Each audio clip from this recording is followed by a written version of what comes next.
welcome back to your Good Life Now podcast. I am Frankie Martinez, and today is a very, very special day. I have a very special guest on the podcast, a very dear friend of mine, and you'll find out why in a few moments. Please welcome Pastor Chuck Rheam. Hey. The big intro, there you go. Chuck is a great friend of mine. Mainly because he was my very first youth pastor when I was 14 years old. So me and Chuck go way back. A lot of great memories and stories of how you poured into my life. And I'm so impressed with what you're doing right now. He is leading the church he founded, Centerpoint Church in Chula Vista, and it's going strong. How long has that church been going on now, Chuck? You know, we're going on 11 years now, Wow. man. We've been all over the map, all over Chula Vista, but it's been 11 years, and most of them have been good years. Most of them. I hear you, man. Well, that's so funny. That's so cool. Well, first off, thank you for joining the podcast today. I know you're busy. You just had a prayer meeting this morning, correct? Right. Yeah, just got done praying it up, man. Getting ready for the service. So that's awesome. Well, we have Chuck on today, Pastor Chuck Rheam, and the series that we are in is called Life-Changing Advice. But before we jump into that, from the time I invited you till now, I remembered some other life-changing advice. Man. From you. And I actually remember it like very clearly. We met at the Baskin Robbins on 3rd Avenue. Yeah. And you had a girl talk with me, which was very cool. Which I got to, give you some applause because, youth pastors don't normally have those conversations. So very bold of you. You're a great pastor. You did good. You took me out for ice cream. We had ice cream, and you said, Frankie, I buttered you up a little. gave me some ice cream. You had the girl talk with me. You let me know to, make sure I don't fall into that route, which I did. Good job on that. And hey, by the way, the only reason I had to do that, the only reason I had to have that talk is because you were such a good-looking kid. I never had that talk with the ugly guys, only the good-looking ones. Oh man, well, it did good. I appreciate that, and because I did, get married at 18. I married my wife at 18. And we honored God and we waited until marriage. So that was a great thing. So thank you. Partly because of your advice. But your advice was more about that. This is what you told me. You said, if you ever have a problem lusting after a girl, just imagine her sitting on the toilet pooping. Wow, that's profound, right? That's deep right there. Very profound. And it's funny thing is that it stuck with me, and I think I remember telling a lot of people that even as I became a youth pastor, I told people that. It's funny because it just so that's one of the life-changing advices I received from Pastor Chuck. So can't wait to see what he's got for us. Deep wisdom of Rheam. Deep wisdom of Rheim. So tell everyone a little bit about yourself, your family, and all that. Yeah, I mean, I grew up here in South Bay, South San Diego, man, and I'm now 57 years old. I'm an old man now, but got a beautiful wife, Christy, and we've been married. We just celebrated 34 years, and so she's put up with me that long, which she's a saint for doing that, And then I've got a son who's 33. Wow. And I've got my daughter who is 27, so they're both grown up, doing great. Man, with God's help, our whole family's still serving God, loving God, and been through our ups and downs. I think you were around. I think when we went through losing our one baby, we lost our second child after a month. I don't. Were you around for that part of it? I don't remember that. I don't remember that. Okay.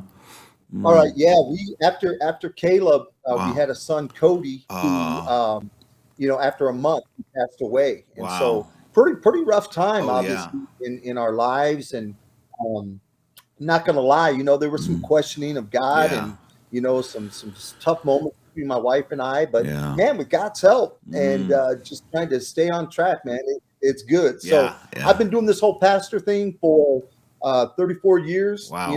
whether it's youth pastor, marriage pastor, now leading Mm. a church, Yeah, and just a normal guy, just yeah. trying to keep on track and Yeah, allowing God to be God. You know what I yeah, mean? So yeah. yeah, That's great, Chuck. And honestly, that's what I admire about you the most is that you're the real deal. You know, you're not you've stayed the mm, course.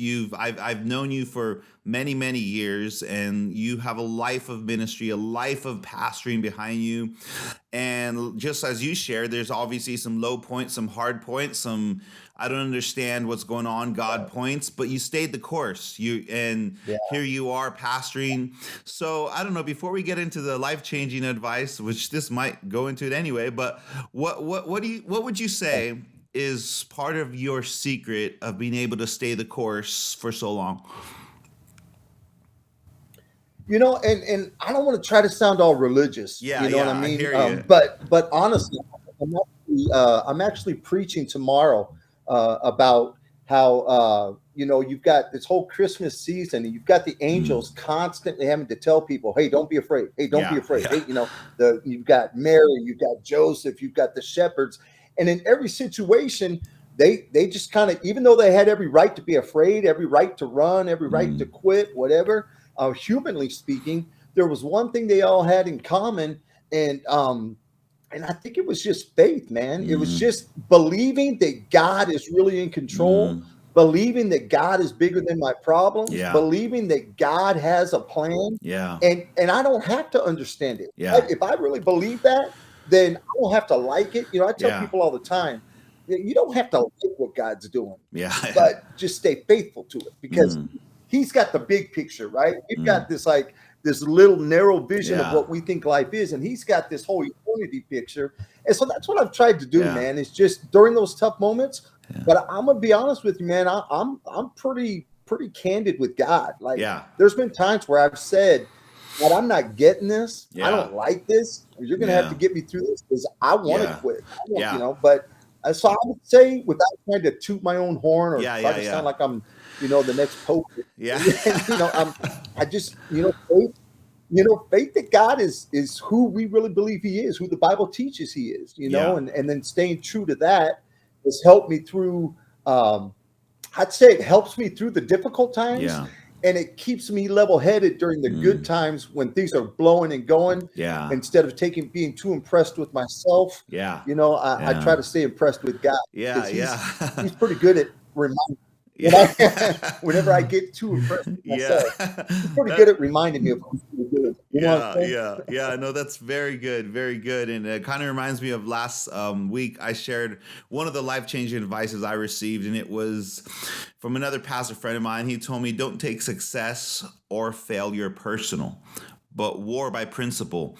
And so Yes. it's kind of this. That's what kind Wow. of has helped me to stay the course through the longevity of ministry is just to, you know what, you're gonna have success, you're gonna have what people call failure, you're gonna have ups and downs, but you do it because Wow. it's the right thing to do, not because of anything else. And That's it. yeah, with that heart attitude, it's kind So of good. yeah, it's kind of kept me going. So, but I love what you said about being candid with God because I think as ministers, we understand that we're human too. Just because we can preach or God will Yeah. use us, and it doesn't mean that we don't feel what everybody feels. And so, I'm very candid with God as Yeah. well. And I think one of the scriptures I'm sure you know well is when Jesus on the cross, he said, my God, why have you forsaken me?" And Yeah. and that was Yeah. Jesus displaying for us, modeling that God can handle our raw nature. He can handle our raw emotions. He can handle our pain. Yes. And so I love that about you and about God, and just being able to just say, "Hey, God, this is where I'm at." So 100%. Yeah. yeah. Absolutely. Yeah. So, well, kind of along those lines, before we jump into our topic for the day, I mean, you mentioned about that hard, the hard season that you went through, losing a child, which Yeah. I didn't know, but what got you guys through that, man? What were you still pastoring at the time, or? Yeah. I was still doing youth pastor. You know, Okay. you were in the early, man. You inherited me Yeah. as youth pastor when I was still learning myself, man. I made a lot of mistakes. Let me apologize to you. I made a lot of mistakes, man. But Oh. later on, this was toward the end of my youth pastor Mm, journey and moving into marriage ministry. But I was still youth pastor at the time. And man, Frankie, I'll tell you what, mm, the defining moment for me, and this is where like God shows up in mm. some really cool ways. I remember, I don't know if you remember, I used to live right next to the church. Mhm. And I remember, man, my wife was in one hospital because the baby had to be taken cesarean, and then my baby was in another hospital, and I'm Mm. going back and forth between. And then my Wow. wife comes home and she's blaming herself, and we're having all this stress. My Wow. baby is still in the hospital, Wow. and I remember getting to a point. I was at my breaking point, man, and Yeah. I remember going out in my backyard, and there was a big bush that we had. And I don't know if a coyote or something used it as a den, but I crawled up in there because there was Mm. a way to crawl up Yeah. behind Yeah. this big bush where nobody could see me. Yeah. And man, I just bawled like a baby, Mm. Yeah. and I just cried out to God, and I'm like, God, what is going on, And we just had this conversation, and Yeah. and He just brought this scripture to mind, Mm. and to be honest with you, I don't even remember what the scripture Wow. was, but here's Yeah. what I remember. I remember I've got to go share this with Christy. I've got to Mm. go share this with Christy because this is going to Mm. help us get through this. Yeah. And so I dried my tears and everything. I walk in the house and I said, babe, we got to talk. I need to share something with you that Mm. God shared. And she said, okay, but before you do, I need to share this scripture with you that God gave me. No The way. exact No same thing. way. Oh, Like that. the exact, and I was like, babe, God just told me that. And now look, again, I'm not trying to be all religious and Yeah. ooh Yeah. and mysterious. I'm Yeah. just telling you, man, Yeah. at that moment, we knew God had our backs. Yeah. Now, here's the other part of that, Frankie. God taught me at that moment also, quit asking why and Mm. ask what. In other Mm. words, quit asking why am I going through this? Yeah. Why do I have to, why is this happening? And Mm. start asking, what can I do with this Wow. that will glorify you? Yeah. Because see, everything, like I've heard before, that God entrusts us with Mm. pain and suffering sometimes for His greater glory. That's where the I don't Mm. have to like it comes Yeah. in. Yeah. But He says, start asking what you can do with this. And so when we started asking, what can we do with this? Mm. All of a sudden, we started meeting people who had troubles with their kids, who Wow. had lost babies, who had never healed from it. And God opened up a brand new avenue of Wow. ministry for us Wow. where we were helping others while Mm. processing the pain ourselves, Mm. right? But helping others as well. And man, since I've been doing that, not asking why, but okay, God, what? What do I Yeah. do with this? Yeah. That helped us get through Yeah. that, and it's helped us get through a lot of things, Yeah. So we sometimes never get the why. I still Yeah. don't know why, Yeah. to be honest. One of Yeah. my first questions when I get to hang out with God in heaven is, okay, now can you tell me why? Because I Yeah. really want to Yeah. know, you Yeah. know. But it is what it is. But yeah, we started asking the what. What do Yeah. we do with it Yeah. that can really help others, glorify God, and Mhm. it just changed our whole Wow. perspective on things. Wow. And Does that make sense? yeah, a lot of sense. And what I like about it, because I heard something very similar to that, to say to not ask God why, but how. Like, how is this going to glorify, God or whatever. But I Yes. like what Yeah. you said actually better, because you're saying what instead of how. What can I do about it? And I love that, because that Right. brings you from a victim mindset where you can't, I'm a helpless victim, Yes. this has happened to me, what, I can't do nothing.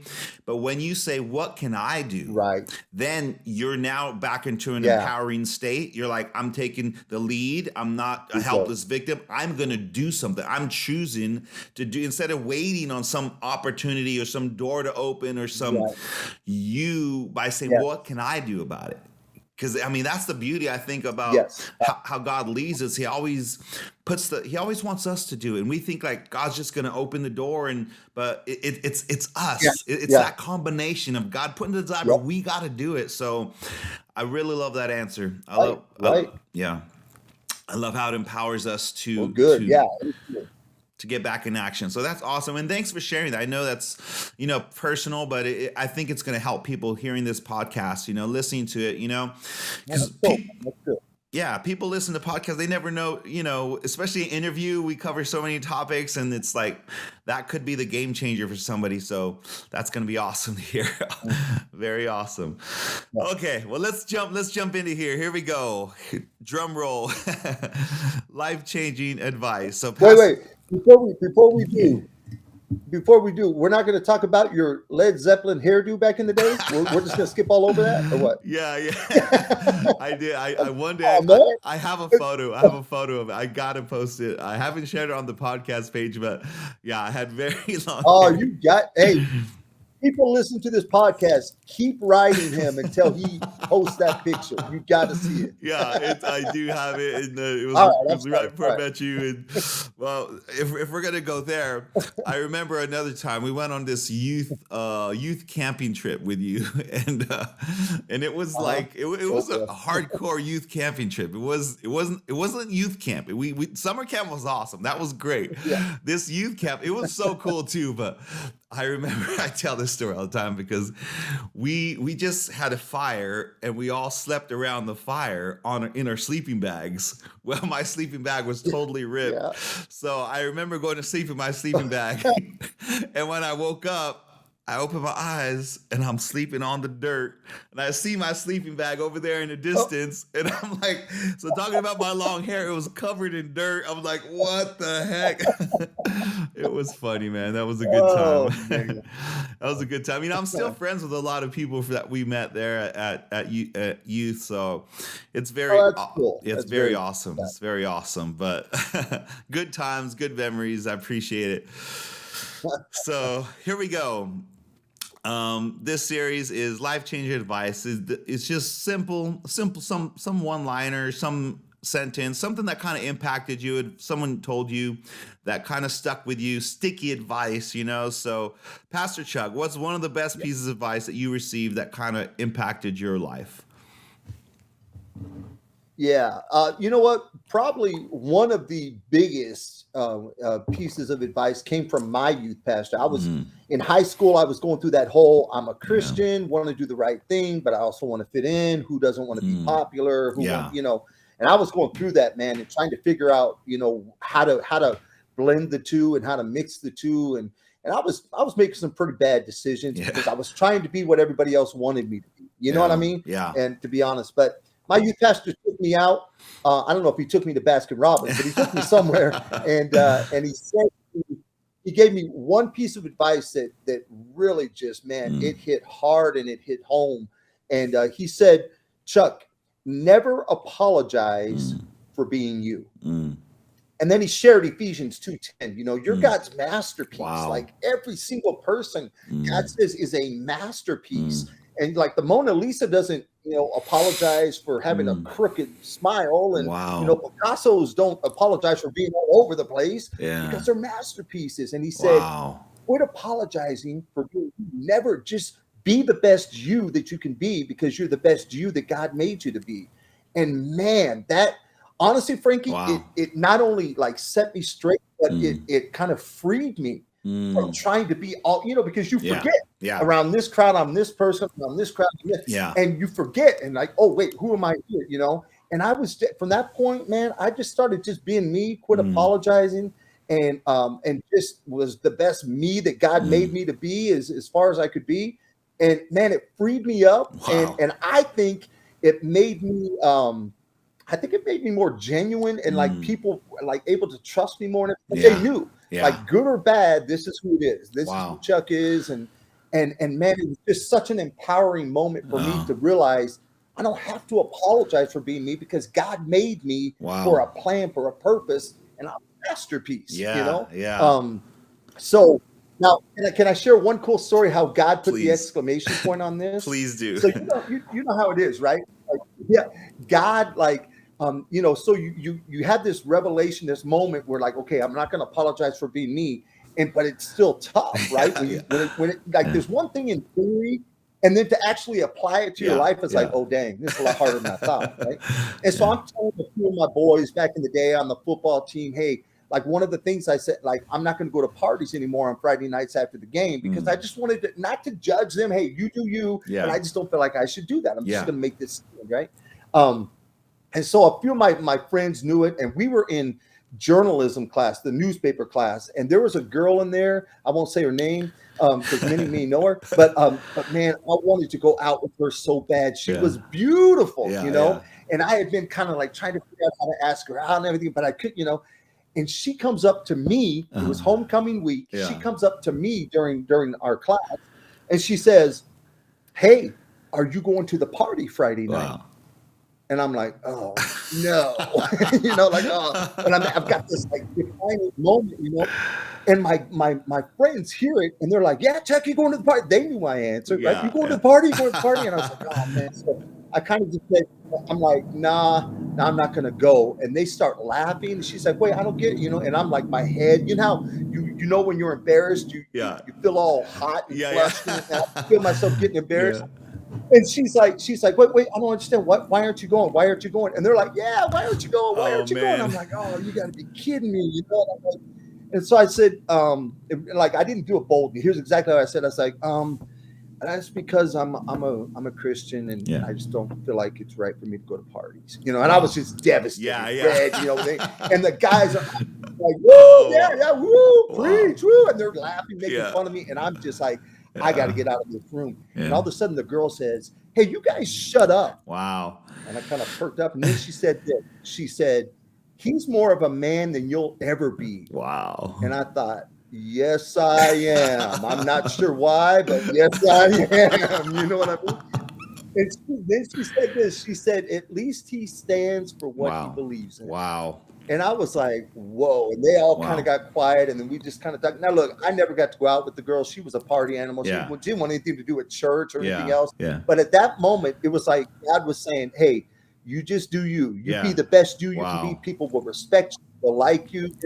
And from that moment on, I'm telling you, between the advice and then confirmation from God through a beautiful woman. I was like, you know what? I'm never going to go. Like, I'm just going to be me and let God do his work through me and in me and never apologize for that, right? And man, ever since then, like I said, there's been freedom and just joy, you know, because I'm just being me, you know? So, that's how it went. That's powerful. That's powerful. And I love that because that advice never is not needed, you know, because every person, especially at different ages, they all face that, you know, they all face that struggle of, I think especially now more than ever with social media going on, you know, it's just, it's like you're just seeing everybody else and you rarely look at yourself.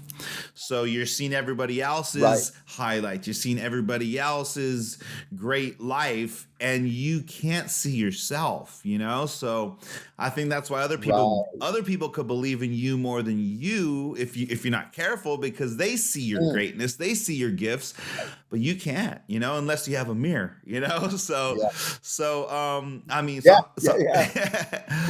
so I love that advice because it's something that I think everybody faces more than once in their life, you know, in different seasons, around different groups.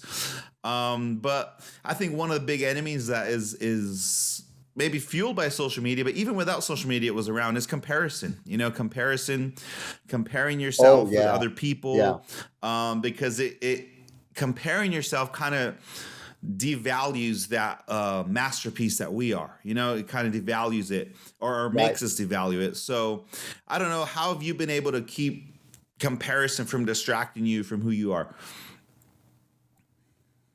Yeah, I mean, and you know, I think there's a balance there. I think it's okay to look at people you admire and people that, you know, I've always, you know, thought if I want to be successful, look at people who have already succeeded that way and figure out what they're doing. So there's a part of it.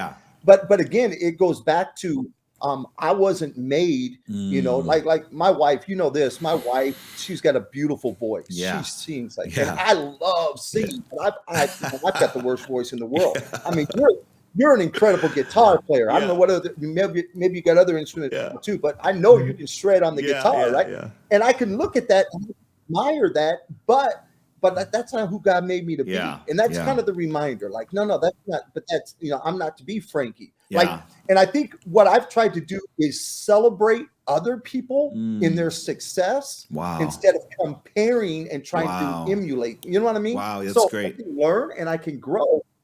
But if I'm busy celebrating other people Mm. and what God's doing through them, Wow. then I don't have time to compare and make me, Wow. oh, poor me, I'm not like them. I'm too busy celebrating Yeah. what's going on with them. So that's kind Yeah. of how I've tried. Now, look, there's moments where Yeah. I'm like, oh man, I wish I.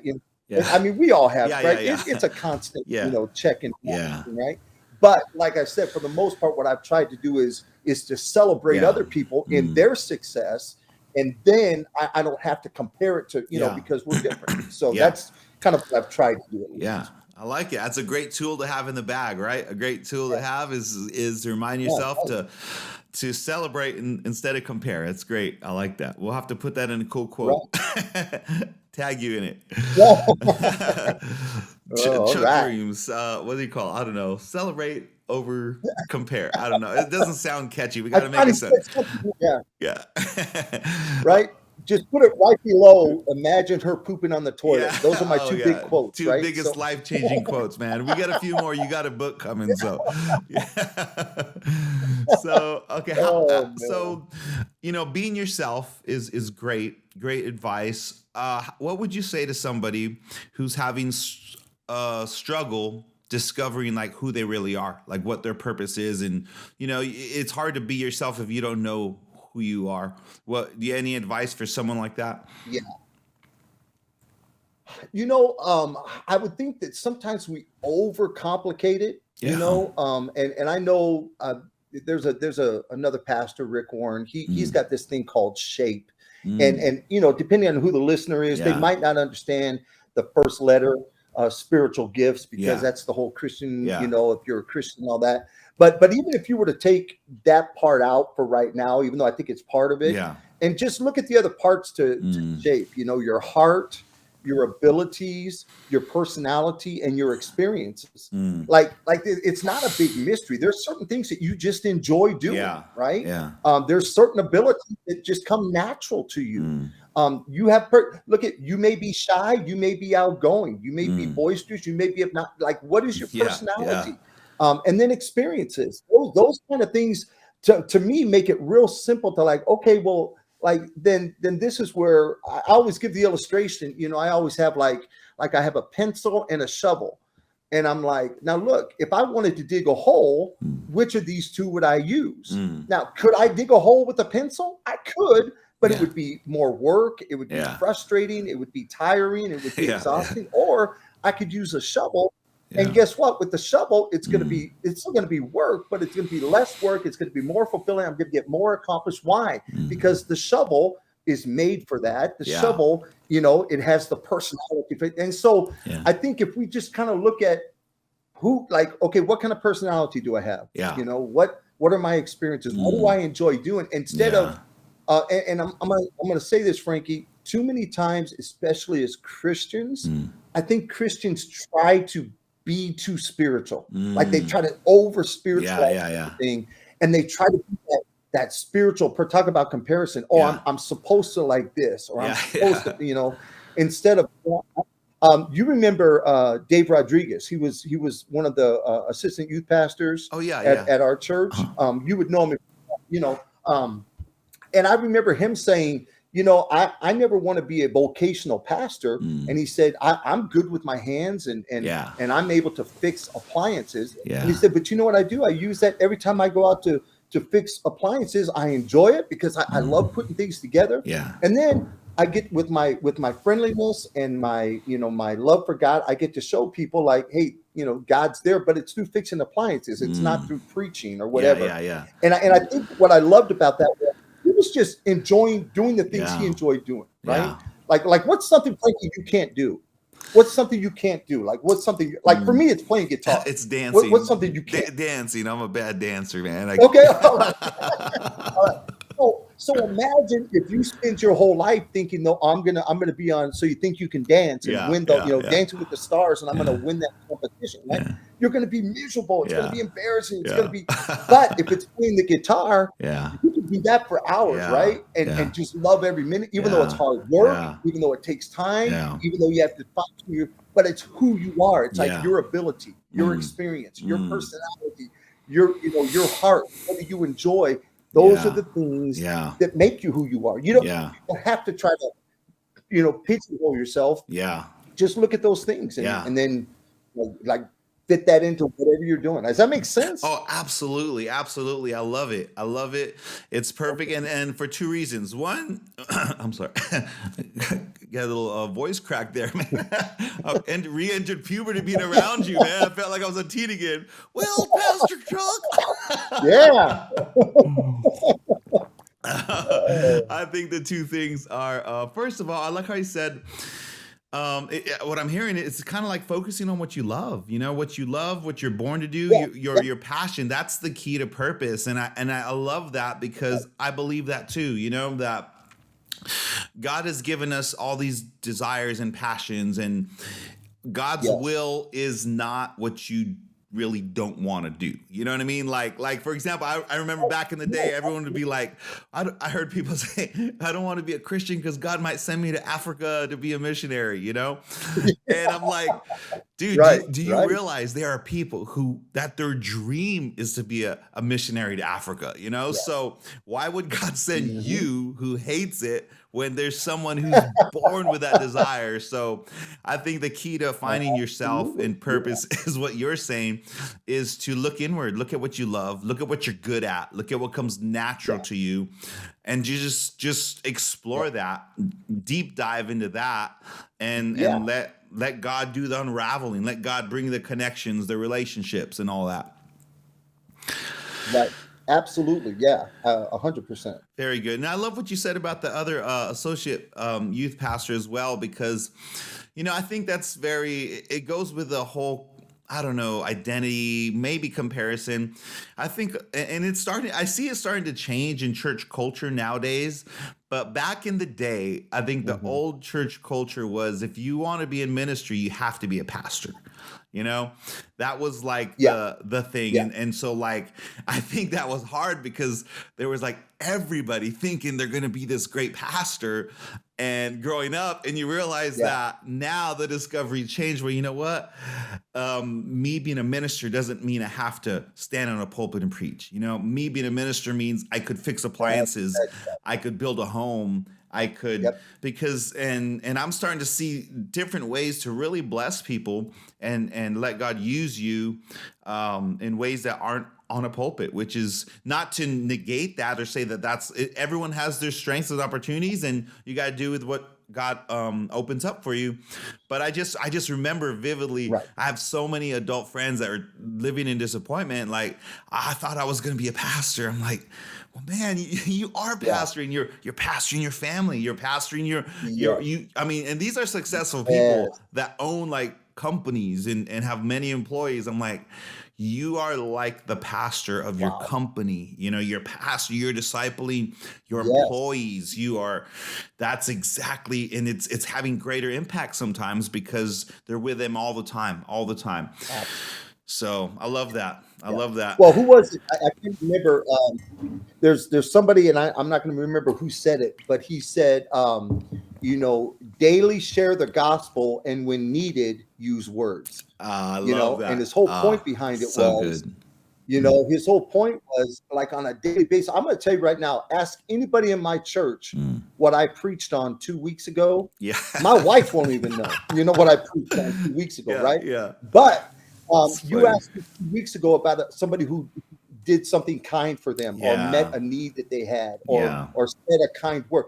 They can remember that. Wow. And so I think you're spot on, man. Mm. I think that we need to understand that, man, God has sent us as his ministers, his Mm. ambassadors, exactly where he wants us to be. Wow. And so many people. I think a lot of us pastors are going to be like wondering what the heck happened when Yeah. we get to heaven and we're in little cottages and those faithful warriors are in their mansions. We're like, Yeah, wait a yeah, minute, yeah, and yeah, God's gonna be like, yeah. look what all they did Wow, daily.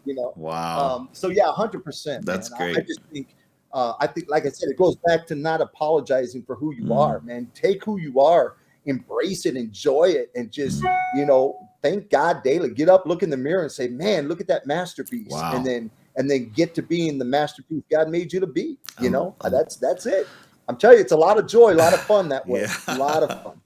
I love it. And I could receive that 100% coming from you because I know you and you are a fun guy. You love to have Hmm. fun. You love to enjoy life. And that's why, this is great advice. I think that's perfect, because, I think we could just leave this podcast knowing that to look for the masterpiece inside of each and every one of us, look for that Love it. Yeah, masterpiece, absolutely. 100%. look for that masterpiece. I always end the show asking our guests, what can our listeners do right now to start living their good life? Because the podcast is your good life now. But I mean, I don't know. I don't want to put words in your mouth, but I think that's a great advice right there. Is just look for the masterpiece within. Look for the masterpiece within. That's 100%. a good. Yep. But is there anything you want to add to that? I think that's great. Yeah. No, I would just say just that, man. Just look for the masterpiece. Quit comparing. Quit trying to be someone you're not. Look inside and look for the masterpiece that is inside of you, because it's there. Yes. And once you discover it, man, and once you see it and accept that, man, I'm telling you, it changes your whole perspective on life. And life gets really fun. It really does, man. Wow. So yeah, Wow. absolutely. 100%. Perfect. I love what you said, that believe that. The first step is to actually believe that you are a masterpiece. You got to come to that belief, come to that realization, believe what God said about you. You are a masterpiece. And once you believe that, then you'll look for it. Then you'll find it. You'll discover, and you realize, wow, this is true. This is awesome. And now you're living your good life. You're enjoying life. You're happy. And you're letting God use your gifts and strength to bless so many people around you. And life is good. Life is good. So, well, thank you so much, Pastor Chuck Rheam, for coming on the podcast. Man, my pleasure. Sharing this wisdom. I appreciate it, man. Frankie, I love you. I'm so proud of you, man. Yeah. And for everybody listening, just know Frankie was one of my leaders, and he never shied away from standing up for God, but doing so in a way where he loved others the way God loves him, and he made an enormous impact and continues to do so in his world. So I love you, Frankie. I'm proud of you, man. And just keep doing what you're doing. Keep being the masterpiece God made you to be, buddy. I love you. Amen. Well, that's super encouraging, Pastor Chuck. I do appreciate that. And I look forward to catching up with you soon. Hope to visit your church soon. I'm still trying to get out there, so we want to visit.